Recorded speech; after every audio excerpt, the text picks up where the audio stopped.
Subscribe करें और देखिए हर शनिवार एक अमेजिंग सच्ची हॉरर कहानी। मुंबई से गोवा का सफ़र था रमेश जी का। उस सफ़र में उनकी जान पर बनाई। उन्होंने खुद को कैसे संभाला, आइए सुनते हैं।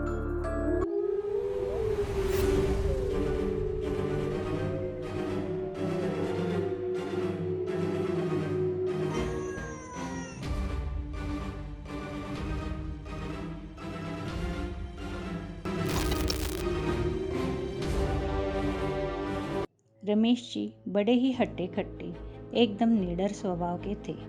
उनकी उम्र लगभग 40 साल की थी। बस या ट्रेन से सफ़र करने से अच्छा उन्हें खुद की कार ड्राइव करके सफ़र पर जाना पसंद था।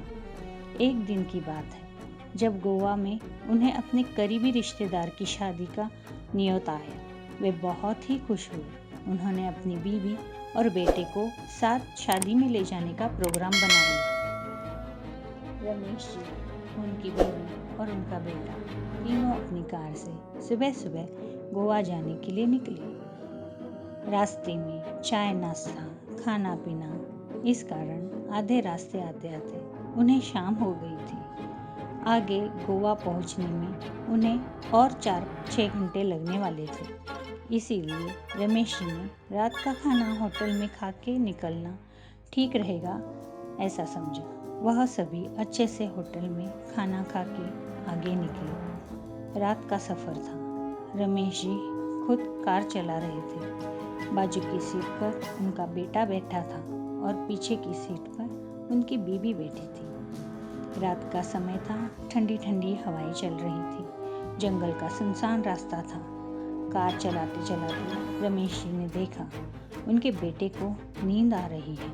इसी कारण उन्होंने अपने बेटे से कहा, बेटा तुम्हें तो बहुत नींद आ रही है, जाओ तुम माँ के साथ पिछली सीट पे बैठ जाओ, वरना तुम्हें देखते देखते मुझे भी नींद आने लगी। ऐसा कहकर रमेश जी ने कार रोक दी और बेटे को पिछली सीट पर बिठा दिया। रमेश जी कार चलाने लगे। उनकी बीवी और उनका बेटा उनके साथ बातें करते हुए वो सब जा रहे थे। लेकिन थोड़ी देर बाद दोनों सो गए। रमेश जी आराम से अपनी कार चलाते हुए जा रहे थे।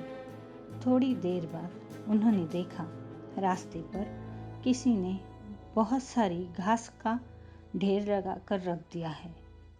घास का पहाड़ सा बना कर रख दिया है। कार तो रास्ते से आगे जा नहीं पाएगी। इसीलिए रमेश जी ने कार को रिवर्स लेकर दूसरे रास्ते से जाने का सोचा। थोड़ी देर बाद उन्होंने देखा, अरे मैं तो रिवर्स लेकर दूसरे रास्ते आया था, लेकिन फिर उसी रास्ते पहुंच गया हूँ। उन्होंने फिर वही घास से ढका हुआ रास्ता देखा। फिर उन्होंने रास्ता बदल दिया। ये अब तीसरी बार था और फिर वैसे ही हुआ। रमेश जी फिर उसी रास्ते पर आ गए थे। अब रमेश जी डर गए। वे अपनी बीवी और बेटे को जगाने लगे। कार रुकी हुई थी। इतने में तेज हवाएं चलने लगी और पेड़ जोरों जोरों से करकराने लगे, जैसे अभी टूटकर गिर पड़ेंगे। रमेश जी बहुत हड़बड़ा गए थे। तभी उन्होंने देखा एक बूढ़ी औरत कार के ठीक आगे खड़ी है। अचानक वह रास्ते की इस तरफ से उस तरफ भागने लगी और जोर जोर से चीखने लगी। रमेश जी ने उनकी बीवी और उनके बेटे को बहुत उठाया। उन्होंने देखा वह बूढ़ी औरत चीखते हुए यहाँ से वहाँ जा रही है। तभी रमेश जी की बीवी और बेटा जाग गए। अचानक से वह औरत चीखते हुए पेड़ पर चढ़ गई और गायब हो चुकी थी। उन्होंने रमेश जी को पूछा, यह सब क्या हो रहा है? तभी रमेश जी कुछ बताने की हालत में नहीं थे। वह पसीने से लथपथ कुछ बात ही नहीं कर पा रहे थे। रमेश जी की बीवी और बेटे ने कैसे तैसे उन्हें संभाला और थोड़ी देर इंतज़ार किया।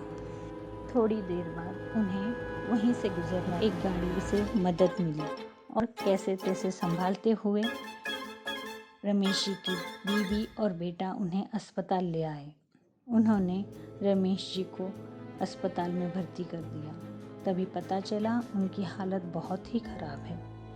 थोड़े ही दिनों बाद उनकी तबीयत ठीक हो गई, लेकिन इस हादसे के बाद रमेश जी की तबीयत नाजुक सी रहने लगी। उस हादसे ने तो उनकी जान बचा ली, लेकिन डर उनके मन में घर कर गया था। तो दोस्तों, कैसी लगी ये कहानी? अगर आपको ऐसी सच्ची कहानियाँ पसंद हो तो लाइक करें और सब्सक्राइब करना ना भूलें। फिर मिलेंगे। Thank you. Thank you, Deepak Anwekar, for your beautiful comment.